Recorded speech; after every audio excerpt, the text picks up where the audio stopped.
Minnesotans love their lakes in a wide variety of ways.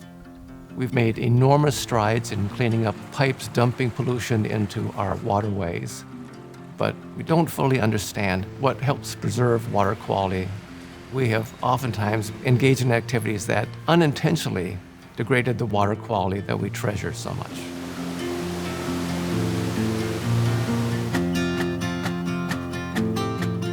No matter your age, you are still learning. So it's really important that we pay attention to the learning that happens outside of school, which we call informal learning. It happens in all sorts of structured and unstructured ways. It's responsive to an individual's interests, their past experience, and they get to make their own choices. Here at the Science Museum of Minnesota, every exhibit designer, every staff person who works on the floor understands the basics of informal learning as part of their job, so we can build the most educational experience possible.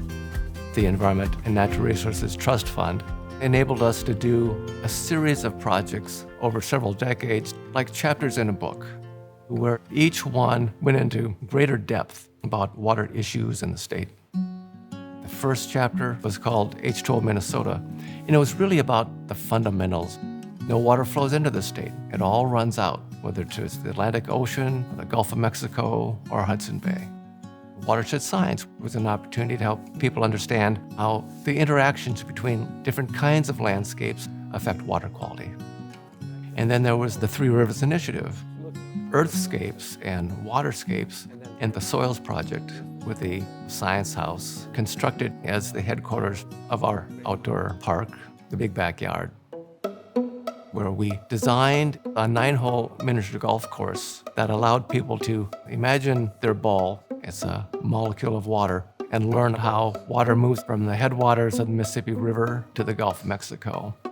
One of the exciting things that we can do at the museum is really highlight how the small choices that people make as parents, as children, as people who live in neighborhoods can help make the water of Minnesota as clean and accessible as it possibly can be. So if there was a situation where you would put your way out of a storm sewer and up onto a lawn next to a lawnmower to understand the fact that a lawn and a storm sewer are directly connected. And in large portions of Minnesota, there's actually an underground drainage system called drain tile.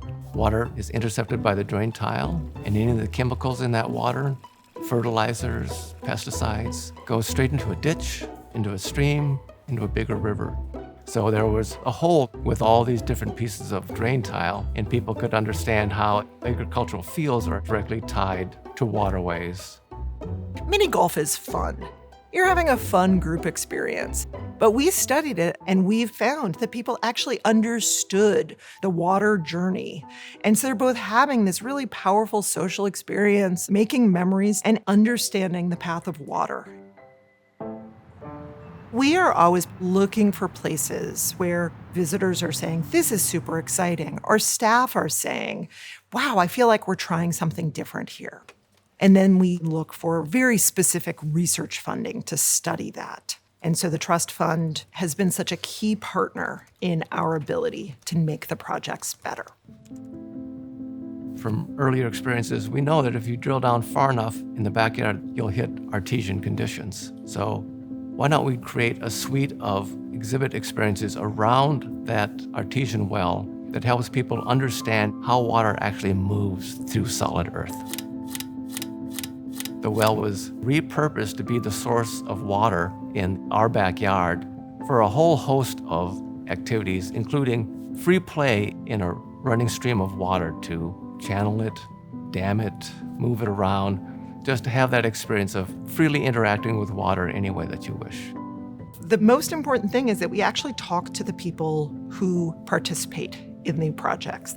We can do surveys with them, we can have informal conversations. But what we're looking for is that the people were engaged, their questions were answered, and they saw that it was relevant to their lives. We might ask them what they've learned and compare that with what we had imagined.